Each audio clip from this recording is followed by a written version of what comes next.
Yeah, I wanted to know what would be like the best way to like start building multiple streams of income. Okay. So the way to wealth is income. So when you earn money, you have to put a portion of that money to work. So one stream of income is usually going to be the market, right? The stock market. Now that's one long-term form of income. If you're going to invest money, for example, into your Roth IRA or your retirement account, that's going to be in the long term, talking about 10, 20, 30 years. You also have, for example, in real estate, when you buy your first property and it slowly keeps appreciating with time. You also have different businesses and so on, right?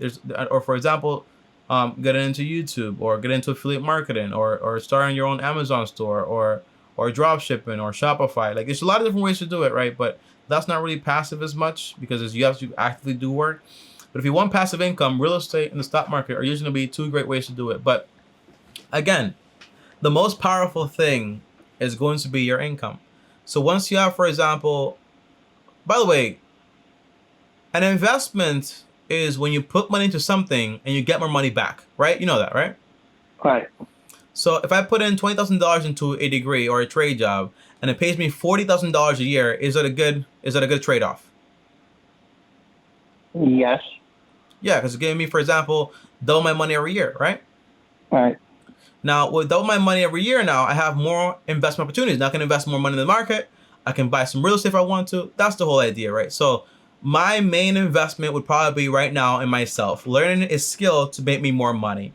Once I learn the skill, I focus on basically, hey, let me set my foundation. Buy a home I can afford, pay it off in full, as fast as possible, keep investing at the same time so I get compound interest. Once that's done, you have all this money coming in from your job, but you also have, for example, very low expenses, which are going to help you out a ton. Does that make sense? Yeah, that So, makes a lot of sense. yeah. So imagine, for example, Shaheem, you're making 50K a year, but your mortgage is paid off in full. So you don't have to worry about, for example, about taxes and insurance, maybe like $300 a month for housing.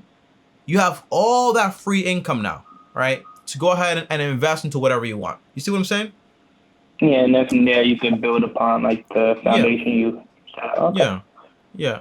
And remember, right? Just take it step by step. You're 20 years old. 10 years of investing, for example, $20,000 is somewhere around like 300K, right?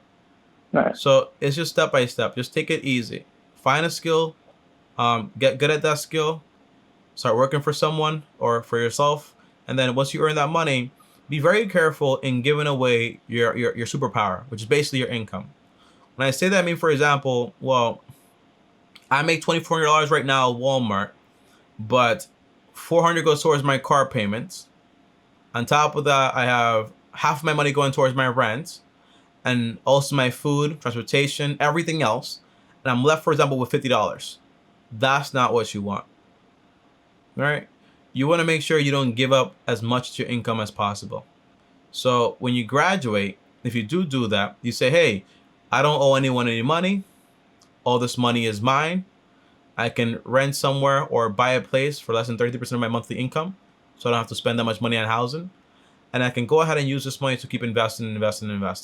But the worst thing is basically when you work so hard somewhere to earn $2,400 a month and you feel as if all your money is going to somebody else's pocket.